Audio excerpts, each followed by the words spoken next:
400 Texts on Love by Saint Maximus the Confessor, Part 3, 3rd century. An intelligent use of conceptual images and their corresponding physical objects produces self-restraint, love, and spiritual knowledge. An unintelligent use produces licentiousness, hatred, and ignorance. You have prepared a table before me. In this passage, table stands for the practice of the virtues, for this has been prepared for us by Christ to use against those who afflict us.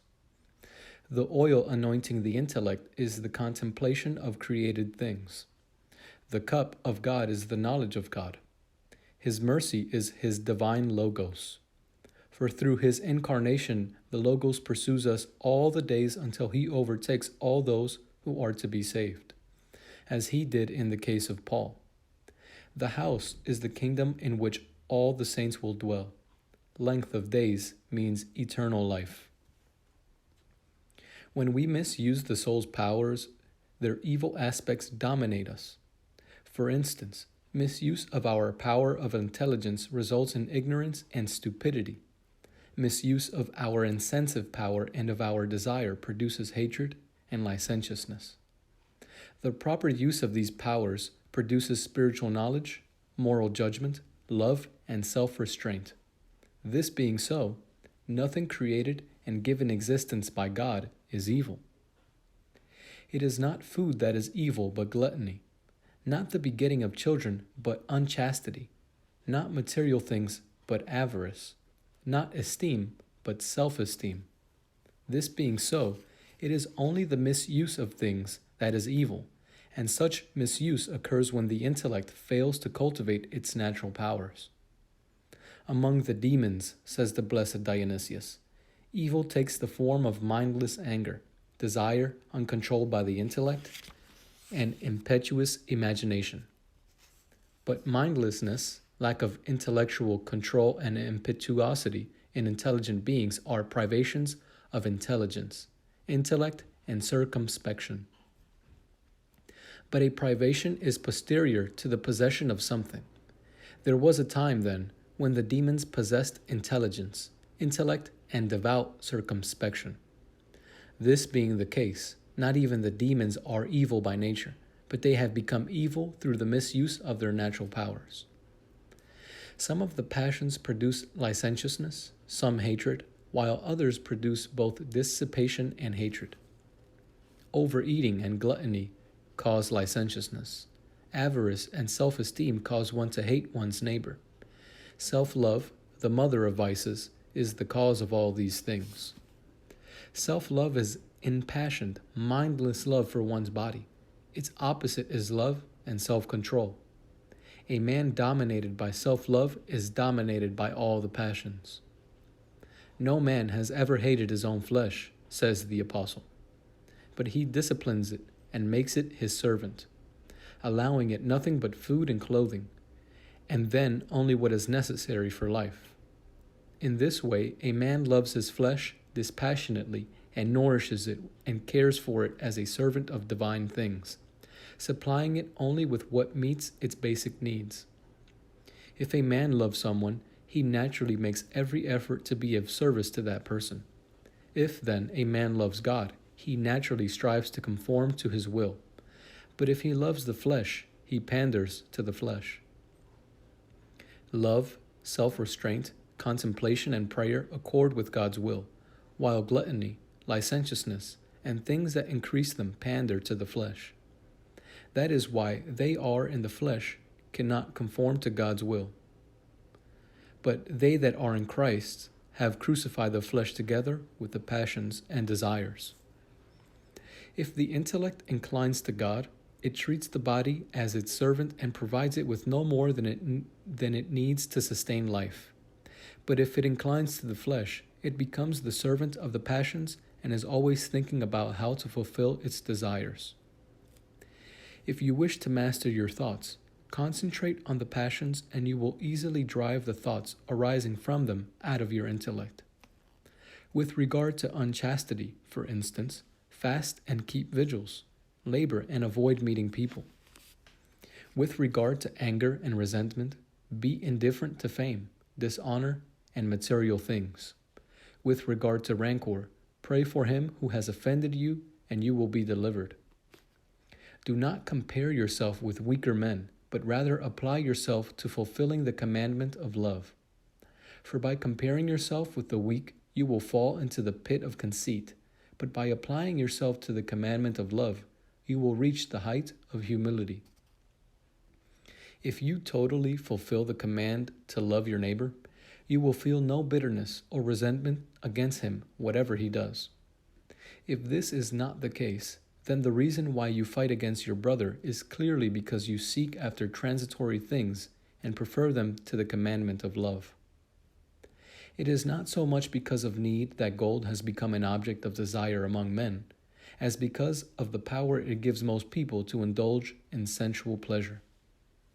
There are three things which produce love of material wealth: self-indulgence, self-esteem, and lack of faith. Lack of faith is more dangerous than the other two. The self-indulgent person loves wealth because it enables him to live comfortably. The person full of self-esteem loves it because through it he can gain the esteem of others. The person who lacks faith loves it because, fearful of starvation, old age, disease, or exile, he can save it and hoard it. He puts his trust in wealth rather than in God, the Creator who provides for all creation, down to the least of living things. There are four kinds of men who hoard wealth: the three already mentioned and the treasurer or bursar. Clearly, it is only the last who conserves it for a good purpose, namely, so as always to have the means of supplying each person's basic needs. All impassioned thoughts either stimulate the soul's desiring power, or disturb its incentive power, or darken its intelligence.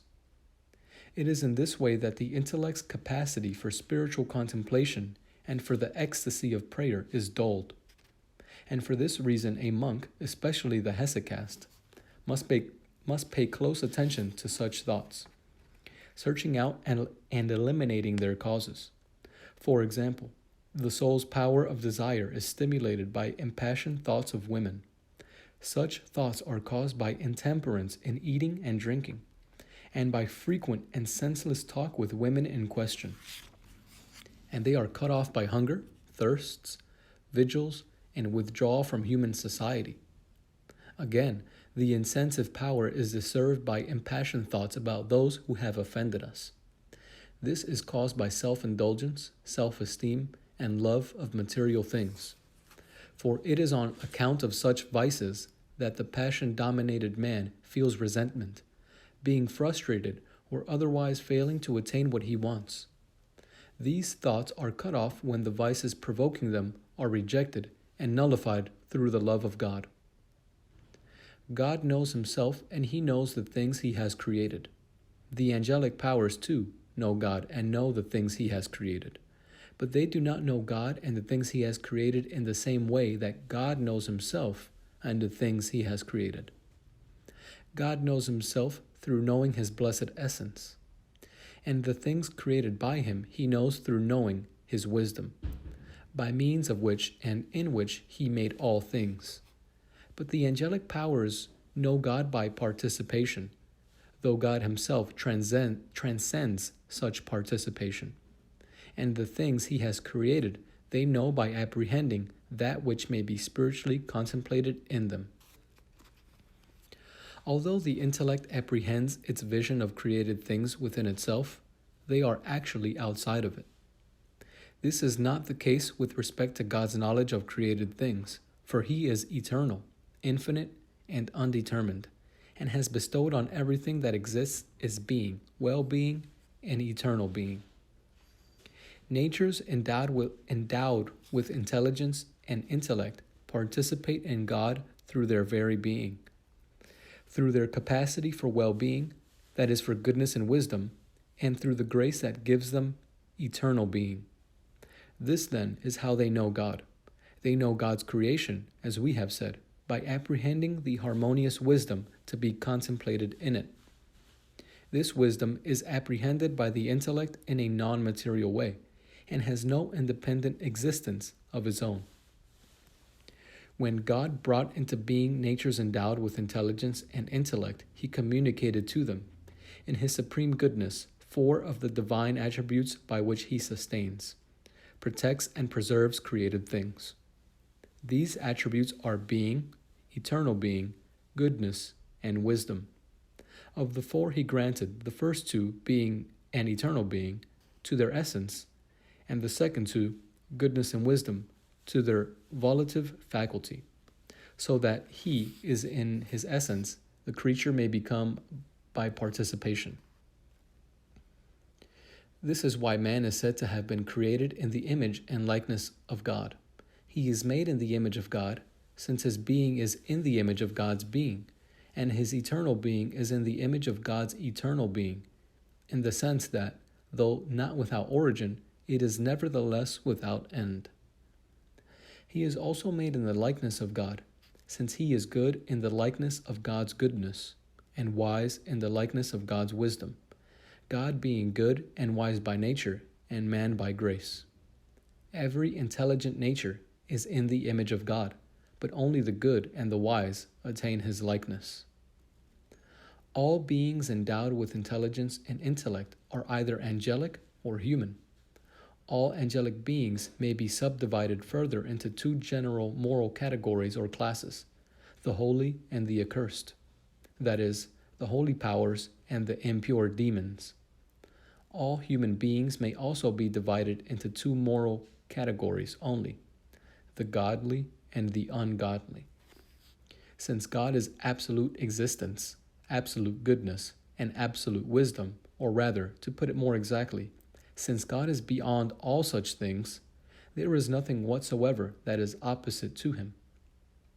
Creatures, on the other hand, all exist through participation and grace, while those endowed with intelligence and intellect also have a capacity for goodness and wisdom. Hence, they do have opposites. As the opposite to existence, they have non-existence, and as the opposite to the capacity for goodness and wisdom, they have evil and ignorance. Whether or not they are to exist eternally lies within the power of their Maker. But whether or not intelligent creatures are to participate in his goodness and wisdom depends on their own will. The ancient Greek philosophers say that the being of created things has coexisted with God from all eternity, and that God has only given it its qualities. They say that this being itself has no opposite, and that opposition lies only in the qualities. But we maintain that only the divine essence has no opposite, since it is eternal and infinite, and bestows eternity on other things. The being of created things, on the other hand, has non-being as its opposite.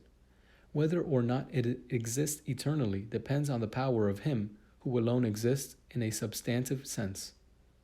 But since the gifts of God are irrevocable, the being of created things always is and always will be sustained by his almighty power, even though it has, as we said, an opposite. For it has been brought into being from non-being, and whether or not it exists depends on the will of God. Just as evil is a privation of good, and ignorance a privation of knowledge, so non-being is a privation of being, not of being in a substantive sense, for that does not have any opposite, but of being that exists by participation in substantive being. The first 2 privations mentioned depend on the will of creatures. The third lies in the will of the Maker, who in his goodness wills beings always to exist and always to receive his blessings. All creatures are either endowed with intelligence and intellect, and thus possess a capacity for opposites such as virtue and vice, knowledge and ignorance, or else they are physical bodies of various kinds made up of opposites, that is, of earth, air, fire, and water. The former are altogether incorporeal and immaterial, although some of them are joined to bodies. The latter are composed of matter and form. By nature, all bodies lack a capacity for motion. They are given motion by the soul, either by one that is intelligent, or by one without intelligence, or by one that is insensate, as the case may be. The soul has three powers. First, the power of nourishment and growth. Second, that of imagination and instinct. Third, that of intelligence and intellect. Plants share only in the first of these powers. Animals share in the first and second. Men share in all three. The first two powers are perishable. The third is clearly imperishable and immortal. In communicating illumination to each other, the angelic powers also communicate either their virtue or their knowledge to human nature. As regards their virtue, they communicate a goodness which imitates the goodness of God, and through this goodness they confer blessings on themselves, on one another, and on their inferiors, thus making them like God. As regards their knowledge, they communicate either a more sublime knowledge about God, for as Scripture says, "Thou, Lord, art most high for evermore," or a more profound knowledge about embodied beings, or one that is more exact about incorporeal beings, or more distinct about divine providence, or more precise about divine judgment. Impurity of intellect consists first in having false knowledge, secondly in being ignorant of any of the universals. I refer to the human intellect, for it is a property of the angelic intellect not to be ignorant even of particulars. Thirdly, in having impassioned thoughts, and fourthly, in assenting to sin. Impurity of soul lies in its not functioning in accordance with nature. It is because of this that impassioned thoughts are produced in the intellect. The soul functions in accordance with nature when its passible aspects, that is, its incentive power and its desire, remain dispassionate in the face of provocations, both from things and from the conceptual images of these things. Impurity of body consists in the actual committing of sin. He who is not attracted by worldly things cherishes stillness. He who loves nothing merely human loves all men. And he who takes no offense at anyone either on account of their faults or on account of his own suspicious thoughts has knowledge of God and of things divine. It is a great achievement not to be attracted by things, but it is a far greater achievement to remain dispassionate in the face of both of things and of the conceptual images we derive from them.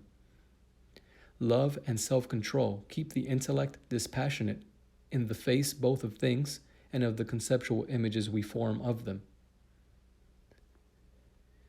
The intellect of a man who enjoys the love of God does not fight against things or against conceptual images of them. It battles against the passions which are linked with these images.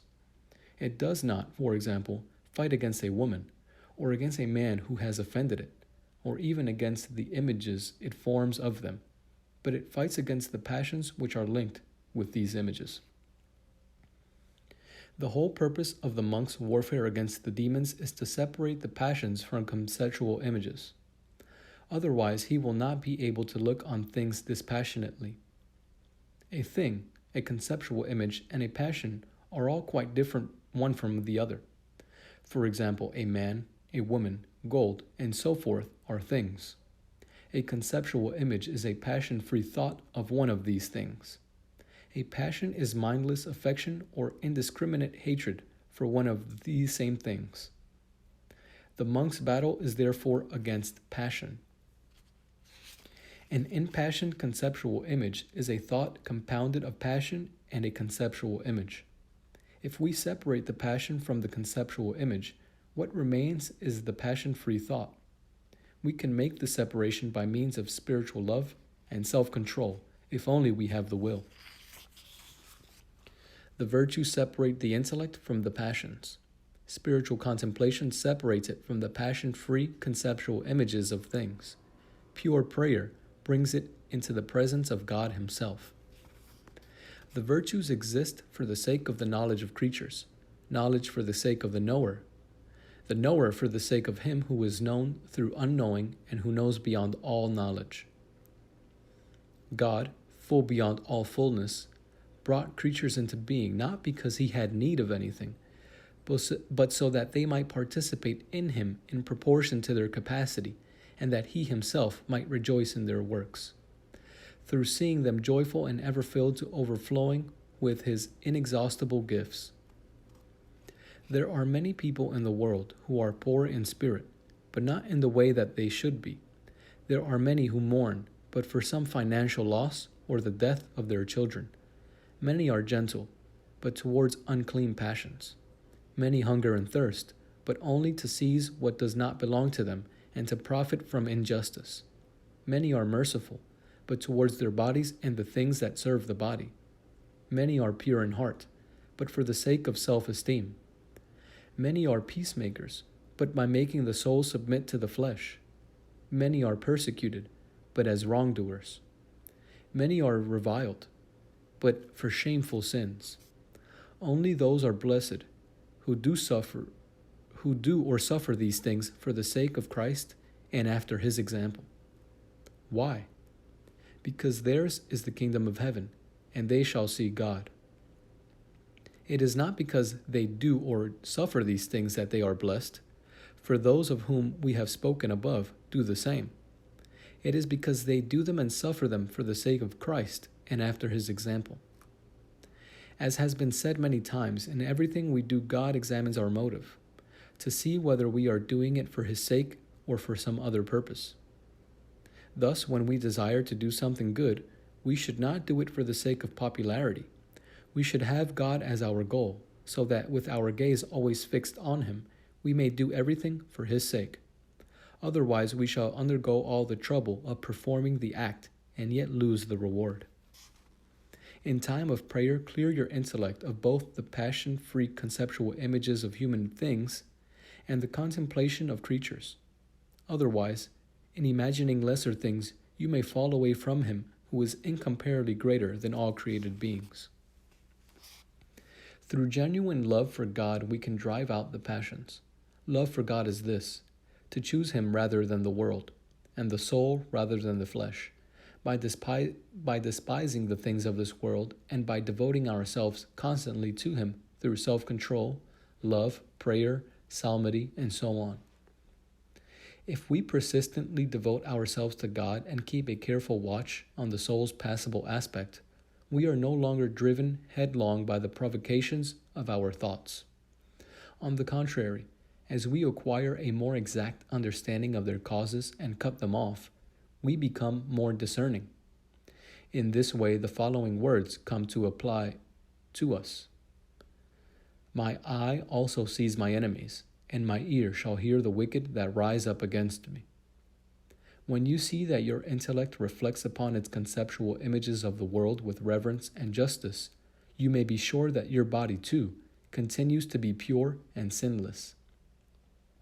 But when you see that your intellect is occupied with thoughts of sin, and you do not check it, you may be sure that before very long your body, too, will fall into those sins. As the world of the body consists of things, so the world of the intellect consists of conceptual images. And as the body fornicates with the body of a woman, so the intellect, forming a picture of its own body, fornicates with the conceptual image of a woman. For in the mind it sees the form of its own body having intercourse with the form of a woman. Similarly, through the form of its own body, it mentally attacks the form of someone who has given it offense. The same is true with respect to other sins. For what the body acts out in the world of things, the intellect also acts out in the world of conceptual images. One should not be startled or astonished because God the Father judges no one but has given all judgment to the Son. The Son teaches us, do not judge, so that you may not be judged. Do not condemn, so that you may not be condemned. St. Paul likewise says, judge nothing before the time until the Lord comes, and by judging another you condemn yourself. But men have given up weeping for their own sins and have taken judgment away from the Son. They themselves judge and condemn one another as if they were sinless. Heaven was amazed at this, and earth shuddered, but men in their obduracy are not ashamed. He who busies himself with the sins of others, or judges his brother on suspicion, has not yet even begun to repent or to examine himself so as to discover his own sins. which are truly heavier than a great lump of lead. Nor does he know why a man becomes heavy-hearted when he loves vanity and chases after falsehood. That is why, like a fool who walks in darkness, he no longer attends to his own sins, but lets his imagination dwell on the sins of others, whether these sins are real or merely the products of his own suspicious mind. Self-love, as have often been said, is the cause of all impassioned thoughts. For from it are produced the three principal thoughts of desire, those of gluttony, avarice, and self-esteem. From gluttony is born the thought of unchastity, from avarice, the thought of greed, from self-esteem, the thought of pride. All the rest, the thoughts of anger, resentment, rancor, listlessness, envy, backbiting, and so on, are consequent upon one or the other of these three. These passions, then, tie the intellect to material things and drag it down to earth, pressing on it like a massive stone, although by nature it is lighter and swifter than fire. The origin of all the passions is self-love. Their consummation is pride. Self-love is a mindless love for the body. He who cuts off at the same time all the passions that come from it. Just as parents have a special affection for the children who are the fruit of their own bodies, so the intellect naturally clings to its own thoughts. And just as to passionately fond parents their own children seem the most capable and most beautiful of all, though they may be quite the most ridiculous in every way, so to a foolish intellect its own thoughts appear the most intelligent of all, though they may be utterly degraded. The wise man does not regard his own thoughts in this way. It is precisely when he feels convinced they are true and good that he most distrusts his own judgment. He makes other wise men the judges of his thoughts and arguments, lest he should run, or may have run, in vain, and from them receives assurance. When you overcome one of the grosser passions, such as gluttony, unchastity, anger, or greed, the thought of self-esteem at once assails you. If you defeat this thought, the thought of pride succeeds it.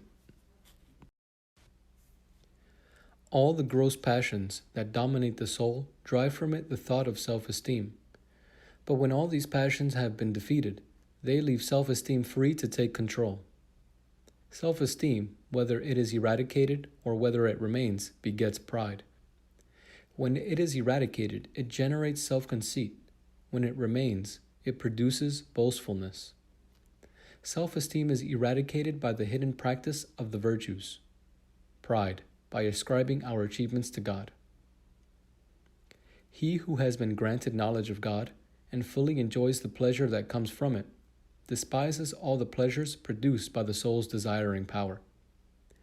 He who desires earthly things desires either food or things which satisfy his sexual appetite, or human fame, or wealth, or some other thing consequent upon these. Unless the intellect finds something more noble to which it may transfer its desire, it will not be persuaded to scorn these things completely. The knowledge of God and of divine things is incomparably more noble than these earthly things. Those who scorn sensual pleasures do so either from fear, or from hope, or from knowledge and love for God. Passion-free knowledge of divine things does not persuade the intellect to scorn material things completely. It is like passion-free thought of a sensible thing. It is therefore possible to find many men who have much knowledge and yet wallow in the passions of the flesh like pigs in the mire. Through their diligence, they temporarily cleanse themselves and attain knowledge, but then they grow negligent. In this they resemble Saul, for Saul was granted the kingdom, but conducted himself unworthily and was driven out with terrible wrath. Just as passion-free thought of human things does not compel the intellect to scorn divine things, so passion-free knowledge of divine things does not fully persuade it to scorn human things. For in this world truth exists in shadows and conjectures. That is why there is need for the blessed passion of holy love, which binds the intellect to spiritual contemplation and persuades it to prefer what is immaterial to what is material, and what is intelligible and divine to what is apprehended by the senses. If a man has cut off the passions and so has freed his thoughts from passion, it does not necessarily mean that his thoughts are already orientated towards the divine. It may be that he feels no passionate attraction either for human or for divine things. This occurs in the case of those simply living the life of ascetic practice without yet having been granted spiritual knowledge. Such men keep the passions at bay either by fear of punishment or by hope of the kingdom. We walk by faith, not by sight, and we gain spiritual knowledge through symbols, indistinctly as in a mirror. Thus we must devote much time to this kind of knowledge, so that by long study and constant application we may achieve a persistent state of contemplation. If we cut off the causes of the passions for only a short while, and occupy ourselves with spiritual contemplation without making it our sole and constant concern, we easily revert to the passions of the flesh, gaining nothing from our labor but theoretical knowledge coupled with conceit. The result is a gradual darkening of this knowledge itself and a complete turning of the intellect towards material things. The passion of love, when reprehensible, occupies the intellect with material things, but when rightly directed, unites it with the divine. For the intellect tends to develop its powers among those things to which it devotes its attention. And where it develops its powers, there it will direct its desire and love. It will direct them, that is to say, either to what is divine, intelligible, and proper to its nature, or to the passions and the things of the flesh. God created both the invisible and the visible worlds, and so he obviously also made both the soul and the body. If the visible world is so beautiful, what must the invisible world be like? And if the invisible world is superior to the visible world, how much superior to both is God the Creator? If then the Creator of everything that is beautiful is superior to all his creation, on what grounds does the intellect abandon what is superior to all and engross itself in what is worst of all? I mean the passions of the flesh. Clearly this happens because the intellect has lived with these passions and grown accustomed to them since birth, whereas it has not yet had perfect experience of him who is superior to all and beyond all things. Thus, if we gradually wean the intellect away from this relationship by long practice of controlling our indulgence in pleasure, and by persistent meditation on divine realities, the intellect will gradually devote itself more and more to these realities, will recognize its own dignity, and finally transfer all its desire to the divine. He who speaks dispassionately of his brother's sins does so either to correct him or to benefit another. If he speaks for any other reason, either to the brother himself or to another person, he speaks to abuse him or ridicule him. In this case, he will not escape being abandoned by God. On the contrary, he will fall into the same sin or other sins, and, censored and reproached by other men, will be put to shame. It is not always for the same reason that sinners commit the same sin. The reasons vary. For example, it is one thing to sin through force of habit, and another to sin through being carried away by sudden impulse. In the latter case, the man did not deliberately choose the sin either before committing it or afterwards. On the contrary, he is deeply distressed that the sin has occurred. It is quite different with the man who sins through force of habit.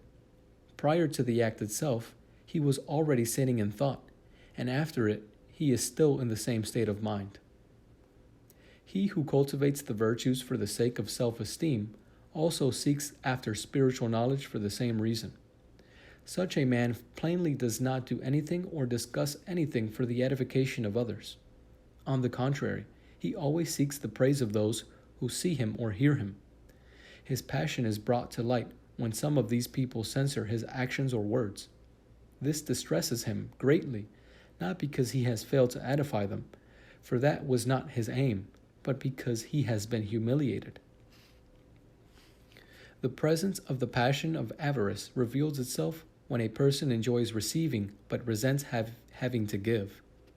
Such a person is not fit to fulfill the office of treasurer or bursar. A man endures suffering either for the love of God or for hope of reward, or for fear of punishment, or for fear of men, or because of his nature, or for pleasure, or for gain, or out of self-esteem, or from necessity. It is one thing to be delivered from sinful thoughts, and another to be free from passions. Frequently a man has delivered from such thoughts when the things which rouse his passions are not present. But the passions lie hidden in the soul and are brought to light when the things themselves are present. Hence, one must watch over the intellect in the presence of things and must discern for which of them is manifest a passion. A true friend is one who in times of trial calmly and imperturbably suffers with his neighbor the ensuing afflictions, privations, and disasters as if they were his own. Do not treat your conscience with contempt, for it always advises you to do what is best. It sets before you the will of God and the angels. It frees you from the secret defilements of the heart, and when you depart this life, it grants you the gift of intimacy with God. If you wish to be a person of understanding and moderation, and not to be a slave to the passion of conceit, continually search among created things for what is hidden from your knowledge. When you find that there are vast numbers of different things that escape your notice, you will wonder at your ignorance and abase your presumption.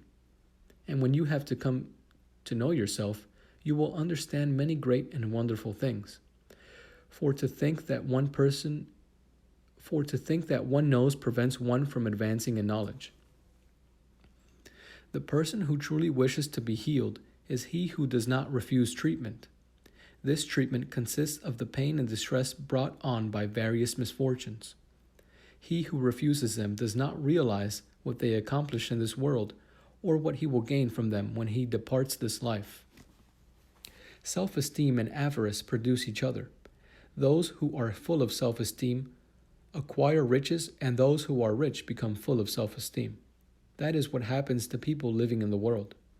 In the case of a monk, if he has renounced possessions, he becomes still more full of self-esteem. But if he has money, he is ashamed and hides it as something unworthy of one who wears the habit. The mark of monastic self-esteem is to be puffed up about one's virtue and its consequences.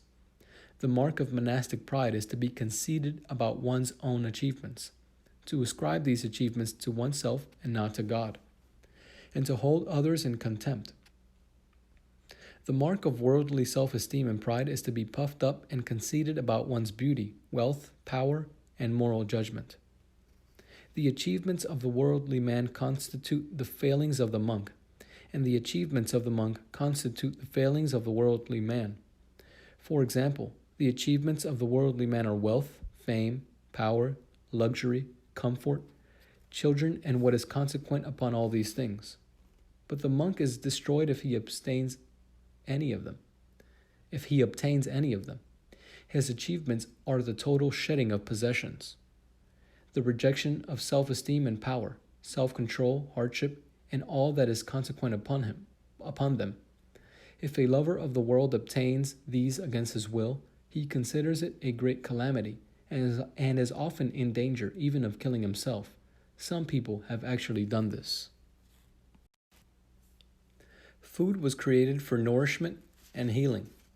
Those who eat food for purposes other than these two are therefore to be condemned as self-indulgent, because they misuse the gifts of God and what He has given for our use. In all things, misuse is a sin. Humility consists in constant prayer combined with tears and suffering. For this ceaseless calling upon God for help prevents us from foolishly growing confident in our own strength and wisdom, and from putting ourselves above others. These are dangerous diseases of the passion of pride. It is one thing to fight against a passion-free thought so that it will not stimulate the passion. It is another to fight against an impassioned thought so that there will be no assent to it. Both these two forms of counterattack prevent the thoughts themselves from persisting. Resentment is linked with rancor. When the intellect forms the image of a brother's face with a feeling of resentment, it is clear that it harbors rancor against him. The way of the rancor rancorous leads to death, because whoever harbors rancor is a transgressor. If you harbor rancor against anybody, pray for him, and you will prevent the passion from being aroused. For by means of prayer you will separate your resentment from the thought of the wrong he has done you. When you have become loving and compassionate towards him, you will wipe the passion completely from your soul. If somebody regards you with rancor, be pleasant to him, be humble and agreeable in his company, and you will deliver him from his passion. You will find it hard to check the resentment of an envious person, for what he envies in you he considers his own misfortune. You cannot check his envy except by hiding from him the thing that arouses his passion. If this thing benefits many but fills him with resentment, which side will you take? You have to help the majority, but without, as far as possible, disregarding him, and without being seduced by the cunning of the passion itself, for you are defending not the passion but the sufferer. You must in humility consider him superior to yourself, and always, everywhere and in every matter, put his interest above yours. As for your own envy, you will be able to check it if you rejoice with the man whom you envy whenever he rejoices, and grieve whenever he grieves, thus fulfilling St. Paul's words, "Rejoice with those who rejoice, and weep with those who weep." Our intellect lies between angel and demon, each of which works for its own ends, the one encouraging virtue and the other vice.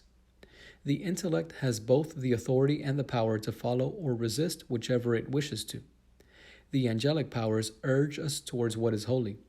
Our natural instincts and our probity of intention assist us. But the passions and sinfulness of intention reinforce the provocations of demons. When the intellect is pure, sometimes God himself approaches and teaches it, and sometimes the angelic powers, or the nature of the created things that it contemplates, suggest holy things to it. An intellect which has been granted spiritual knowledge must keep its conceptual images free from passion, its contemplation unfaltering, and its state of prayer untroubled. But it cannot always guard these from intrusions by the flesh, because it is obscured by the ploys of demons. The things that distress us are not always the same as those that make us angry, the things that distress us being far more numerous than those which make us angry. For example, the fact that something has been broken or lost, or that a certain person has died, may only distress us. But other things may both distress us and make us angry, if we lack the spirit of divine philosophy.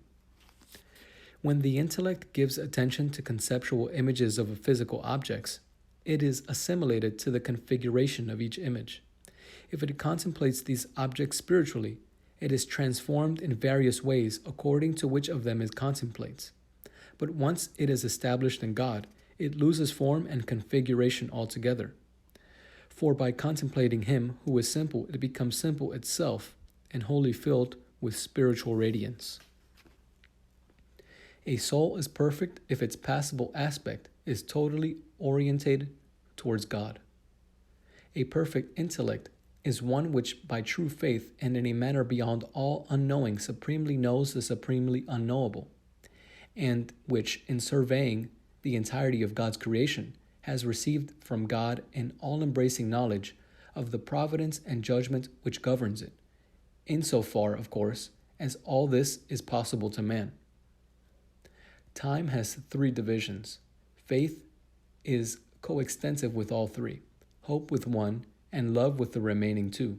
Moreover, faith and hope will last to a certain point, but love, united beyond union with him, who is more than infinite, will remain for all eternity, and increasing beyond all measure. That is why the greatest of them is love. In the name of the Father, the Son, and the Holy Spirit. Amen.